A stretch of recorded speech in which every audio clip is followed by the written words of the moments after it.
Hi, everyone. I'm Matt Clark, research analyst with Money and Markets, here with your weekly marijuana market update. Now, again, before I start, I just want to encourage you to go over to moneyandmarkets.com.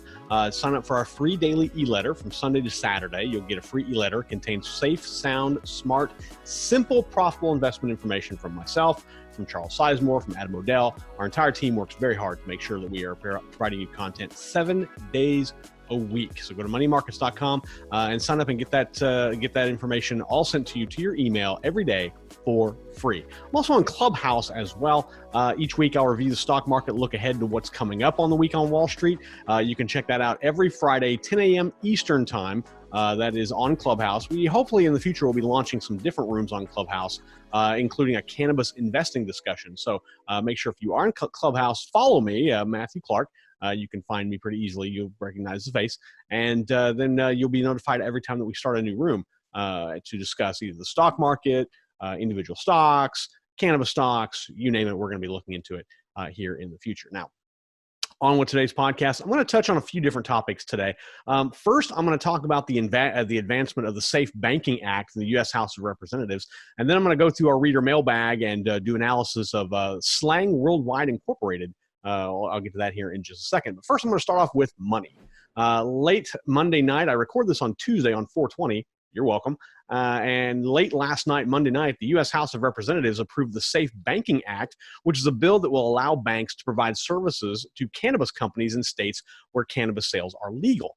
The measure passed the House by a vote of 321 for and 101 against. It did show some bipartisan support, albeit small support, but still bipartisan, and that's good news. Now, currently, banks are pretty much hands-off when it comes to cannabis businesses because they basically are they fear they would violate some sort of federal law, money laundering, something like that, because right now, under current banking regulations, cannabis is considered illegal, and any dealings with banks can be construed as money laundering. So cannabis businesses either have to go through very, very small financial operations or operate as cash-only businesses.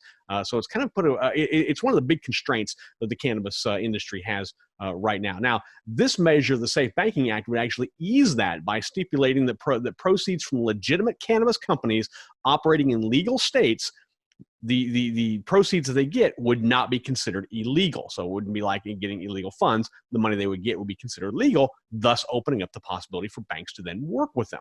It also directs regulators to create rules for supervising banking activity in the cannabis industry, which would provide kind of a set of ground rules for banks and cannabis companies to operate when dealing with financial transactions.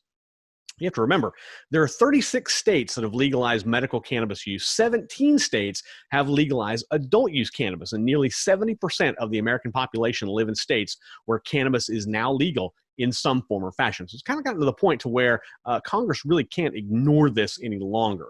Otherwise, it looks like they're just really trying to put a stranglehold on a particular sector, and they probably don't really want to give that impression either. So while this is great news for the cannabis industry, it could be a piece of the puzzle to help cannabis become a national industry, but I'm still cautiously optimistic. And all this, a lot has to do with the fact that we're dealing with Washington, D.C., and into a city that doesn't really move fast unless it's for best interests. Now, the bill moves to the Senate, where even though the Democrats have control of the chamber, the fate of the bill is still a little uncertain. Remember, this bill passed the House once before in 2019, and then it was shelved by the Republican-controlled Senate and went nowhere after it was sent over by the House. Now, the chairman of the Senate Banking, Housing, and Urban Affairs Committee, who is Senator Sherrod Brown, a Democrat from Ohio, said back in February that he would like to tie banking, the banking bill, the Safe Banking Bill, to some sort of measure for sentencing reform for drug offenses. And here's where things are going to get caught up a little bit. The committee, his Senate Banking, Housing, and Urban Affairs Committee, is likely going to be the committee that first starts hearings on the bill once it moves over from the House to the Senate. It was just passed on Monday night, so it's going to be a couple days, and then Senate leadership will decide how to move forward with it. But the fact that Brown wants to tie in sentencing reform is going to cause a bit of a wrinkle. It's not that sentencing reform is not an apt cause or is not something that should be considered. It's just when you start pairing things together with bills, they become possible what they call poison pills. A poison pill is something that's added on to an otherwise very, very good bill that would bring about a very, very good law, and it would probably pass, but a majority of people that are voting can't seem to get behind that one provision. That's called the poison pill. sentencing reform could very well be that. It's uncertain yet, but it is possible. But it is reason for my cautious optimism. Now, I do want to share, I want to address an email from a viewer to discuss a particular stock. Dr. Zeke, now remember, if you email me or leave a comment on YouTube, I'm never going to use your full name, so I'll just use your first name and that's it, or your initials. But Dr. Zeke emailed me at feedback@moneymarkets.com. He said, can you do full analysis and give us your thoughts on SLGWF, which is Slang Worldwide Incorporated? It's a cannabis company. Do you buy, hold, sell, or are you neutral? It would be greatly appreciated. Thanks, Dr. Z. Of course, I'd be more than happy to, and I appreciate the email. Now, Slang Worldwide trades over the counter. Again, the ticker symbol is SLGWF. It also trades on the Canadian market, but it is a Canadian-based cannabis company that owns, licenses, and markets about 11 different brands of cannabis.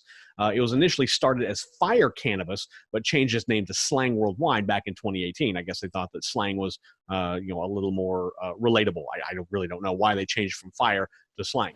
An initial look at the financials here that I found would suggest that Slang's future looks very bright. The company's total revenue has been steadily on the rise, even during the height of the coronavirus pandemic in 2020. Now, projections show revenue growing from 26.3 million Canadian dollars to more than 63 million by 2022. That's a 141.4% jump in just 2 years. That's impressive. However, and there's always a but, looking at the company's projected net income, it tells a bit of a different story. The company had a disastrous 2019 when its net income dipped to a negative 200 million Canadian dollars. That is a steep drop. And that's despite a $21 million jump in total revenue the same year. So basically their expenses are well past what their revenue actually is. Now, it did generate positive net income in 2020, to the tune of about 16 million Canadian dollars. A lot of that is due to the fact that they probably weren't staffing nearly as much. Their administrative costs were probably down, and their supply costs were probably down a little bit just due to the pandemic. So that's a reason why they had some positive net income last year. However, if you look ahead to this year and then again to 2022, the company's projected to lose $6.7 million in Canadian dollars over the next 2 years. And that's, again, despite a significant rise in total revenue. It means their costs are moving right back in the same direction they were back in 2019. And their sales are increasing, but their operational expenses are increasing much faster. Now, its stock is also showing a lot of downside movement. Slang's price jumped to around 53 cents per share back in February, but has dropped more than 61% since then. Its price actually dropped below its 200-day moving average just yesterday, just Monday. Another big thing to note is that Slang's previous high was more than $2 a share back in 2019. So you have to couple all this with the poor financial news, and you've got the pandemic. They had a bump from the pandemic a little bit, not a whole lot. Their March to December jump is not really significant, if barely at all. They did have a nice jump up in February, as a lot of cannabis stocks did, but now they've dropped right back down and given away a majority of those gains. Now, Slang's huge loss in net income projected over the next 2 years, coupled with its massive downward movement in stock price, tells me that it's probably a good idea to stay away from the stock. I'm not saying it's a bad company or that it does bad things. I'm just saying that in terms of on the face of its stock movement and its financials, it's just not showing me anything that would tell me that it's something to get into. So I appreciate the question, Dr. Zeke. Thank you so much for asking it. I've got a lot more questions that I have in the mailbag, and I'm going to get to over the next couple of weeks. Now, I want to take a look at our money markets cannabis watch list. I'm not going to get into too much detail here. There have been some additional headwinds for cannabis stocks. Overall, our watch list is seeing average gains of about 40%, which is down from 48% last week.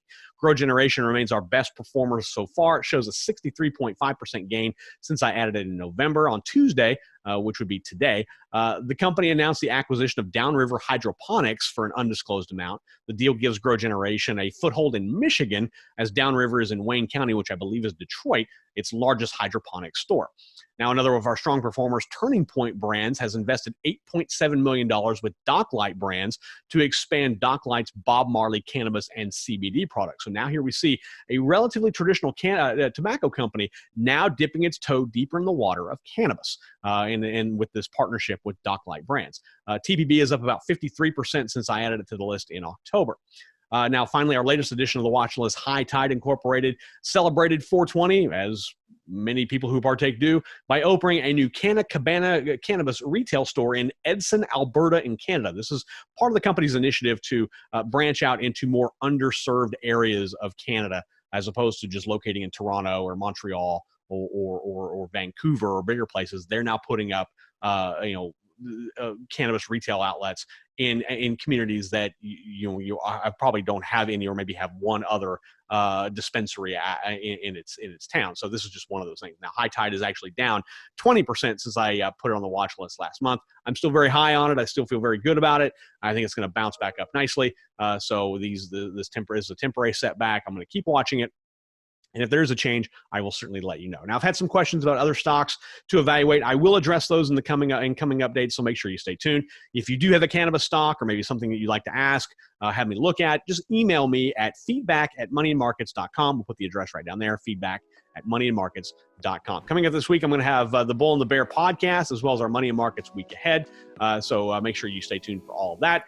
Make sure you check out our new Ask Adam Anything video series. I get to sit down and ask our chief investment strategist, Adam O'Dell, any question that you pose to him. We had a nice conversation about Coinbase and its IPO that came out earlier this week. I want to make sure you check that out on our YouTube channel. Green Zone Fortune's co-editor Charles Sizemore also has a weekly series called Investing with Charles. He breaks down stocks every week, talks about dividend stocks, whether you should hold them, maybe you should own them, maybe you should stay away from them. He definitely gives a great take on the stock market, and you want to check that out. It's Investing with Charles, also on our YouTube channel. Check out Money and Markets each and every day. We provide content that is safe, sound, smart, simple, and profitable investment information just for you. I'm Matt Clark, research analyst for Money and Markets, the host of the Bull and the Bear podcast and the Marijuana Market Update. Until next time, everyone, safe trading.